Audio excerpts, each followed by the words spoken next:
ہمارا جھگڑا اتنا بڑھ گیا کہ نوبت طلاق تک پہنچ گئی۔ میری بیوی گھر چھوڑ کر چلی گئی اور میں نے مڑ کر اس کی طرف نہیں دیکھا۔ میں بھی بزنس ٹور کا بہانہ کر کے ملک سے باہر چلا گیا۔ واپس آیا تو میں نے اپنے وکیل کو کال کر کے کہا کہ کاغذات فوراً تیار کرو، میں اپنی بیوی کو طلاق دینا چاہتا ہوں۔ میں شدید غصے میں تھا اور میں نے سوچ لیا تھا کہ اس بار چاہے کچھ بھی ہو جائے میں اپنا فیصلہ نہیں بدلوں گا۔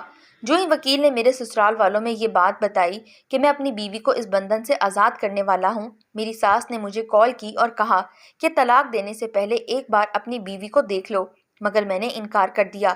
کال بند کرنے سے قبل میری ساس نے کہا، آج ہمارے گھر آ کر بس ایک بار اپنی بیوی سے مل لو۔ جس بات کو جواز بنا کر تم اسے طلاق دینے والے ہو، اب وہ بات نہیں رہی۔ یہ سن کر میں چونک گیا۔ میں فوراً اپنے سسرال گیا اور اپنی بیوی کو دیکھا۔ اسے دیکھ کر میں سکتے میں آ گیا۔ کاش میں نے اسے طلاق دینے میں اتنی دیر نہ کی ہوتی، کیونکہ اب تو وہ میرا نام نیاز ہے اور آج سے 12 سال قبل میری شادی رحیلہ نامی ایک لڑکی سے ہوئی تھی۔ رحیلہ میرے ابو کی دوست کی بیٹی تھی۔ میں نے تعلیم مکمل کر لی تو ابو کے ساتھ بزنس میں لگ گیا۔ ہمارا اپنا خاندانی بزنس تھا۔ میرے 2 اور بھائی بھی اسی بزنس کو سنبھال رہے تھے، اس لیے میں نے جاب کرنے کی بجائے اپنے بزنس کو ترجیح دی۔ مجھے کام کرتے ہوئے 2-3 مہینے ہوئے تو ابو نے مجھ پر شادی کرنے کے لیے زور ڈالنا شروع کر دیا۔ ابو نے کہا، میں چاہتا ہوں کہ تم میرے دوست کی بیٹی کے ساتھ شادی کر لو۔ اگرچہ میں اپنی پسند سے شادی کرنا چاہتا تھا، لیکن میں نے ابو کی بات مان لی کیونکہ ان کی بات سے انکار نہیں کیا جا سکتا تھا۔ یہ انکار مجھے بہت مہنگا پڑ سکتا تھا، کیونکہ اگر میں یہاں شادی کرنے سے انکار کر دیتا تو مجھے خاندانی بزنس سے ہاتھ دھونا پڑتا۔ میرے بھائیوں نے بھی شادی کے وقت ابو کی پسند کو مد نظر رکھا تھا اور آج وہ بلکہ ان کے بچے بھی عیش و عشرت کی زندگی بسر کر رہے تھے۔ شادی سے پہلے میں نے رحیلہ کو نہیں دیکھا، اس لیے میں دعا کر رہا تھا کہ وہ حسین و جمیل نہ سہی مگر خوبصورت ہو۔ لیکن شادی کے بعد میں نے جو ہی رحیلہ کا گھونگھٹ اٹھایا مجھے ایک دھچکا سا لگا۔ رحیلہ نہ صرف قبول صورت تھی بلکہ وہ مجھ سے کافی سال بڑی بھی تھی۔ میں بجھ سا گیا۔ صبح ہوئی تو امی نے مجھ سے رحیلہ کے بارے میں پوچھا۔ میرے دل میں جو بھی تھا میں نے سب کچھ سچ سچ بتا دیا۔ یہ سن کر امی کہنے لگیں، میں تمہارے باپ سے ہر مرتبہ کہتی تھی کہ اب وہ ہمارا زمانہ نہیں رہا جہاں ماں باپ نے کہا اور وہاں شادی کر لی، لیکن تمہارا باپ کہاں مانتا ہے۔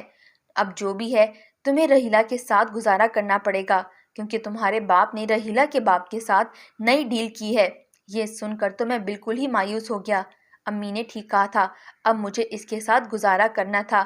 رحیلہ میرے دل کو نہیں بھائی، لیکن میں اپنے باپ کی وجہ سے مجبور تھا۔ بیوی کو چھوڑ دیتا تو یہ سب عیش چھوڑنے پڑتے، اس لیے میں رحیلہ کے ساتھ گزارا کرنے لگا۔ میں نے شروع میں اپنی بیوی کے ساتھ اچھا وقت گزارنے کی کوشش کی، لیکن جب اس بات پر دل آمادہ نہیں ہوا میں اس سے بیزار ہونے لگا۔ شروع میں رحیلہ نے بھی اس رشتے کو نبھانے کی کوشش کی، مگر میری بیزاری دیکھ کر وہ بھی مجھ سے دور جانے لگی۔ میں نے باہر مصروفیت تلاش کر لی اور اب رات کے وقت ہی گھر آتا۔ یہ دیکھ کر اسے بھی غصہ آ جاتا تھا کیونکہ میں اسے سیدھے منہ بات نہیں کرتا تھا۔ اس نے مجھ سے کہا، تم مجھ سے دور دور کیوں رہتے ہو؟ کیا میں تمہیں پسند نہیں ہوں؟ میں نے اس کی یہ بات نظر انداز کر دی، کیونکہ اگر سچ بتا دیتا تو وہ برا مان جاتی اور اگر جھوٹ بولتا تو پکڑا جاتا۔ اس لیے میں نے سوچا کہ چپ رہنے میں ہی عافیت ہے، لیکن وہ بھی آج ہی مجھ سے سارے حساب کتاب لینا چاہتی تھی، اس لیے بار بار مجھ سے پوچھنے لگی۔ میں تنگ ہوا تو کہہ دیا کہ میں اس رشتے کے لیے راضی نہیں تھا۔ میری اس بات پر وہ خاموش ہو گئی اور پوری رات میری اس بات پر وہ خاموش رہی اور پوری رات اطمینان سے گزر گئی۔ لیکن صبح ہوتے ہی رحیلہ اپنے باپ کے گھر چلی گئی اور میں ابو کی عدالت میں پہنچ گیا۔ ابو نے میری ایک نہیں سنی، بس دھیرے سے کہہ دیا کہ جاؤ اور اسے منا کر لاؤ اور آئندہ کوشش کرنا کہ ایسا نہ ہو۔ میں خاموشی سے سسرال آ گیا، اپنے سسرال والوں کو اطمینان دلایا کہ آئندہ ایسا نہیں ہوگا۔ میں اس دن رحیلہ کو گھر لانے کی بجائے ایک ہوٹل لے گیا اور اچھا سا ڈنر کرایا۔ میں نے اس کے ساتھ اچھا وقت گزارا۔ اس روز کی لڑائی نے مجھے بہت کچھ سکھا دیا تھا۔ بیوی کے ساتھ سمجھوتے میں ہی میری بہتری تھی۔ اس بار رحیلہ نے مجھ سے محبت کا اظہار کیا تو میں نے جواب میں اس سے محبت کا اظہار کیا۔ یوں وقت گزرتا گیا اور مجھے لگا یہ ہم دونوں کی پہلی اور آخری لڑائی تھی، مگر یہ میری بھول تھی۔ یہ تو لڑائی کا آغاز تھا۔ کچھ سالوں بعد ہمارے بیچ پھر سے لڑائی جھگڑے شروع ہو گئے، لیکن اس بار مجھے قصوروار نہیں ٹھہرایا گیا۔ ہماری شادی کو 4 سال ہو چکے تھے، مگر ابھی تک رحیلہ نے ہمیں کوئی خوشخبری نہیں سنائی۔ ویسے بھی مجھے وہ پسند نہیں تھی، میں مجبوری میں اس کے ساتھ نبھا کر رہا تھا۔ میں نے اس بات کو جواز بنا لیا۔ ہمارے بیچ کے جھگڑے کمرے سے باہر نکلنے لگے۔ گھر والوں کو اس بات کا علم ہوا، وہ بھی اس بات پر پریشان تھے، مگر اس بات پر رحیلہ کو کچھ نہیں کہہ سکتے تھے۔ مگر میں ان باتوں کو اچھالنے لگا۔ مجھے لگا یہی بہترین وقت ہے اسے چھٹکارا پانے کا، سب لوگ میرا ساتھ دیں گے۔ آخر مرد اس لیے تو شادی کرتا ہے کہ اس کی اولاد ہو اور اس کی نسل آگے بڑھے۔ مجھے بھی یہ خواہش تھی کہ میرا بچہ ہو جو مجھے ابو کہہ کر پکارے۔ آخر میں یہ سب کس کے لیے کما رہا تھا؟ میرے بھائیوں کے بھی بچے تھے اور وہ ان کے لاڈ اٹھاتے، ان کی خواہشیں پوری کرتے، مگر میں ان سب میں اکیلا محسوس کرتا۔ اس بار رحیلہ روٹھ کر گئی تو میں اسے منانے نہیں گیا۔ اس بار مجھے کسی نے نہیں کہا کہ اسے جا کر لے آؤ، آخر کس منہ سے کہتے؟ سب سوچ میں پڑ گئے۔ میں اپنے کام میں مصروف تھا، ایک بزنس ٹور کے لیے باہر جانا تھا۔ بڑا بھائی جانے والا تھا مگر ابو نے اس کی جگہ پر مجھے بھیج دیا۔ میں بھی خوش ہو گیا کہ چلو ان سب سے کچھ دن کے لیے چھٹکارا مل جائے گا۔ ان سب کاموں میں مجھے ایک ہفتہ لگ گیا۔ میں واپس آیا تو رحیلہ گھر آ چکی تھی۔ میری ساری خوشی خاک میں مل گئی۔ امی نے مجھے بتایا اپنے کمرے میں بلا کر، بیٹا میں جانتی ہوں کہ تمہاری شادی کو 4 سال ہو چکے ہیں اور تمہاری خواہش بجا ہے، لیکن یہ بھی تو سوچو کہ وہ عورت ہے، اسے بچوں کی خواہش تم سے بھی زیادہ ہوگی، مگر سوچو کہ اس سب میں اس کا کیا قصور ہے؟ اس لیے اپنی زندگی کو اس بات پر خراب مت کرو۔ میں آج رحیلہ کو ڈاکٹر کے پاس چیک اپ کے لیے لے کر گئی تھی۔ اس نے کہا کہ وہ بالکل ٹھیک ہے، اس لیے تم اسے پریشان کرنا چھوڑ دو، اللہ نے چاہا تو جلد تمہاری اولاد ہو جائے گی۔ میں خاموشی سے اٹھ کھڑا ہوا۔ امی نے جاتے ہوئے میرے ہاتھ میں ایک رپورٹ پکڑا دی۔ میں نے کمرے میں آ کر وہ رپورٹ بیڈ پر پھینک دی۔ مجھے لگ رہا تھا کہ یہ عورت میری زندگی سے کبھی نہیں جا سکتی، جتنا میں اسے دور جاتا ہوں وہ اتنا ہی میرے پاس آ جاتی ہے۔ ہم کچھ دن پرسکون رہے، مگر کوئی نہ کوئی ایسی بات ہو جاتی جو اختلاف کا باعث بن جاتی تھی۔ میں مانتا تھا کہ رحیلہ اس تعلق کو بچانا چاہتی تھی، مگر میں ہی اس رشتے کو کمزور کر رہا تھا، کیونکہ اسے میں نے پہلے ہی دن سے قبول نہیں کیا تھا۔ زبردستی کے رشتے ایسے ہی ہوتے ہیں، لیکن یہ بات میرے والدین کو کون سمجھاتا؟ انہوں نے اپنی اولاد کو بھی ایک سودا سمجھ لیا تھا۔ کبھی کبھی میں سوچتا تھا کہ ابو نے رحیلہ کے باپ کے ساتھ جو بزنس ڈیل کی تھی وہ یقیناً کامیاب ہو گئی تھی، مگر ہمارا رشتہ ناکام ٹھہرا۔ تب کبھی میں اس تعلق سے تھک جاتا، سوچتا کہ اگر ابو نے لالچ کیا تھا تو میں بھی تو لالچ میں آ گیا تھا، مجھے اسی دن انکار کر دینا چاہیے تھا۔ جب ابو نے پہلی بار مجھے بتایا کہ وہ میری شادی اپنے دوست کی بیٹی کے ساتھ کرانا چاہتے تھے، اگرچہ میں اپنی پسند سے شادی کرنا چاہتا تھا، لیکن میں نے ابو کی بات مان لی، کیونکہ ان کی بات سے انکار نہیں کیا جا سکتا تھا۔ یہ انکار مجھے بہت مہنگا پڑ سکتا تھا، کیونکہ اگر میں یہاں شادی سے انکار کر دیتا تو مجھے خاندانی بزنس سے ہاتھ دھونا پڑتا۔ میرے بھائیوں نے بھی شادی کے وقت ابو کی پسند کو مد نظر رکھا تھا، اور آج وہ بلکہ ان کے بچے بھی عیش و عشرت کی زندگی گزار رہے تھے، مگر اب میں پچھتا رہا تھا، کیونکہ میں اس سمجھوتے کی زندگی سے تھک چکا تھا۔